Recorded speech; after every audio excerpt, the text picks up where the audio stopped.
रेणु भाटिया के इस्तीफे के बाद नर्सिंग स्टाफ की हड़ताल समाप्त, एफआईआर की मांग बरकरार। हरियाणा राज्य महिला आयोग की अध्यक्ष रेणु भाटिया के इस्तीफे के बाद प्रदेश भर में चल रहा नर्सिंग स्टाफ का विरोध प्रदर्शन और धरना समाप्त कर दिया गया है। हरियाणा स्टाफ नर्स एसोसिएशन ने घोषणा की है कि उनकी प्रमुख मांग पूरी होने के बाद वे अपनी हड़ताल वापस ले रहे हैं और अब स्वास्थ्य सेवाएं सामान्य रूप से जारी रहेंगी। हालांकि जिस महिला स्टाफ नर्स को कुरुक्षेत्र के एलएनजेपी अस्पताल में निरीक्षण के दौरान रेणु भाटिया ने फटकार लगाई थी, उन्होंने इस मामले में अपनी नाराजगी बरकरार रखी है। संबंधित स्टाफ नर्स अनीता ने मीडिया से बातचीत में कहा कि केवल इस्तीफा देना पर्याप्त कार्रवाई नहीं है। उनके अनुसार रेणु भाटिया ने अपनी टिप्पणी से न केवल उनका बल्कि पूरे नर्सिंग कैडर का अपमान किया है, इसलिए उनके खिलाफ एफआईआर दर्ज की जानी चाहिए। अनीता ने कहा कि उनके घर में बेटी नहीं है, लेकिन अस्पताल में भर्ती प्रत्येक महिला मरीज और विशेष रूप से दुष्कर्म पीड़िता उनके लिए बेटी के समान है। उन्होंने कहा कि जिस पीड़िता के संबंध में ये विवादित टिप्पणी की गई थी, उसकी देखभाल करना उनकी पेशेवर और मानवीय जिम्मेदारी थी। ऐसे में नर्सिंग स्टाफ की संवेदनशीलता और कार्यशैली पर सवाल उठाना उचित नहीं था। गौरतलब है कि एलएनजेपी अस्पताल के निरीक्षण के दौरान रेणु भाटिया की एक टिप्पणी को लेकर विवाद खड़ा हो गया था। नर्सिंग स्टाफ ने इसे अपमानजनक बताते हुए प्रदेश भर में विरोध प्रदर्शन शुरू कर दिया था। मामला लगातार तूल पकड़ता गया, जिसके बाद रेणु भाटिया ने अपने पद से इस्तीफा दे दिया। हालांकि एसोसिएशन ने अपना धरना और हड़ताल समाप्त करने की घोषणा कर दी है, लेकिन कई नर्सिंग कर्मियों और संगठनों का कहना है कि मामले में कानूनी कार्रवाई भी होनी चाहिए। ऐसे में इस्तीफे के बाद भी यह विवाद पूरी तरह शांत होता नजर नहीं आ रहा और रेणु भाटिया के खिलाफ एफआईआर दर्ज करने की मांग लगातार उठ रही है। ये ऐसे कि जो बेशक हमारे रेणु मैडम ने इस्तीफा हमारे हरियाणा गवर्नमेंट की तरफ से धन्यवाद करते हैं, माननीय मुख्यमंत्री जी का धन्यवाद करते हैं, उन्होंने इस्तीफा दिया है। लेकिन ये आगे की लड़ाई का ये है, जो हमारे मान सम्मान तो अभी भी वहीं अटका हुआ है। हमारे मान सम्मान को जो ठेस पहुंची है, जो हमारे चरित्र पर उंगली उठाई गई है कि हम डॉक्टर से हमारी इन्वॉल्वमेंट है, कि इस तरह से तो हमारा मान सम्मान तो अभी हमारा वहीं का वहीं है।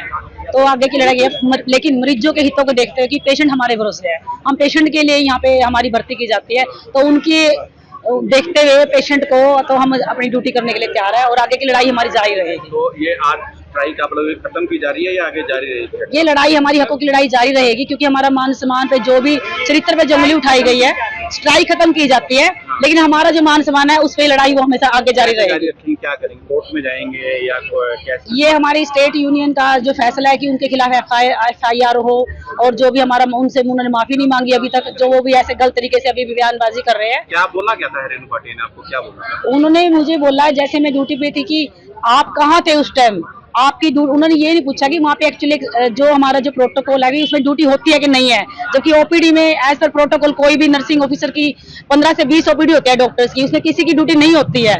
वो तीन नर्सिस या उनके माइंड में पहले से फीड था या क्या था, वो उनकी मनसा क्या थी वो हमें नहीं पता। वो जैसे आए और उन्होंने मुझे, जैसे मेरे को बुलाया गया बिना कुछ पूछे, उन्होंने सीधा मेरे ऊपर जैसे कि बिल्कुल पहले से ही वो ऐसे तैयार थे, आप कहाँ थे, आप पूछा भी नहीं आपकी ड्यूटी क्या है, क्या मेरी ड्यूटी का शेड्यूल है।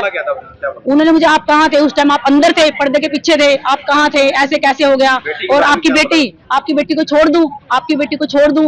और इन जो उनके शब्द थे वो इतने अपमानजनक थे कि मुझे लगा कि जैसे मैं क्या मुंह लेके अपने घर में जाऊं।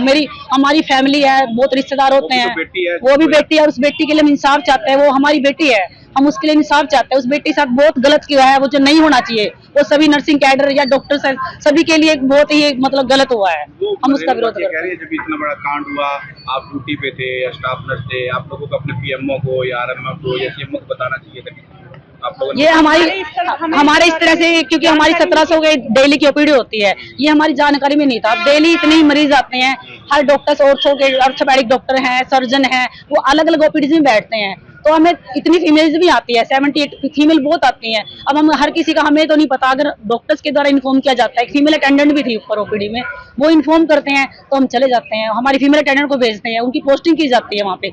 हर ओपीडी में क्लास 4 तैनात, हर ओपीडी के जितने डॉक्टर्स हैं उन एक क्लास 4 की ड्यूटी लगाई जाती है प्रोटोकॉल के हिसाब से। बट नर्सिंग स्टाफ की जो 3 नर्सिस कह रहे हैं, उनकी ड्यूटी अंदर नहीं होती है कहीं भी। एक बहन है, बेटी है, गलत शब्दों का जो प्रयोग किया, ठेस पहुंची आपको? आप एक बहन भी हैं, बेटी भी हैं, एक माँ की बेटी भी है, ठेस पहुंची आपको? मेरे को इतनी ठेस पहुंची है, इतनी, मैं अपने जो शब्द है मैं आपको बयान नहीं कर सकती। मेरे लिए घर जाना मुश्किल हो गया जब उन्होंने ऐसे बोला, आपकी बेटी को छोड़ दूं। मैं अब उस टाइम इतनी सुन थी कि मुझे कुछ समझ नहीं आ रहा मैं क्या कहूँ, मेरे पास कोई वर्ड्स नहीं है, मैं बिल्कुल स्पीचलेस थी, क्या कहूँ मैं। उन्होंने ऐसे एकदम से जैसे जब ड्यूटी नहीं है, लेकिन फिर उन्होंने ऐसे बोला, कोई मेरी जगह कोई और भी होता शायद तो कुछ हड़ताल बोले आप लोगों की होता। खत्म की जा रही है? मरीजों के को देखते हुए हम हड़ताल वापस लेते हैं, लेकिन हमारी जो हकों की लड़ाई है, जो हमारे मान सम्मान को ठेस पहुंची है, जो हमारे चरित्र पर उंगली उठाई गई है कि नर्सिस की जो उसमें इन्वॉल्वमेंट है वो सरासर गलत है, और वो हमारी हकों की लड़ाई वो हमेशा जारी रहेगी। आपने क्या बोला? एसोसिएशन द्वारा ये फैसला लिया गया है कि हम ये मरीजों के हित को देखते हुए इस लड़ाई को यहीं खत्म करते हैं, लेकिन मानहानि जो उन्होंने हमारे लिए बोला है, हमारे लिए अपशब्द बोले हैं और असंवैधानिक भाषा का प्रयोग किया है, उसके विरुद्ध हमारी जंग जारी रहेगी।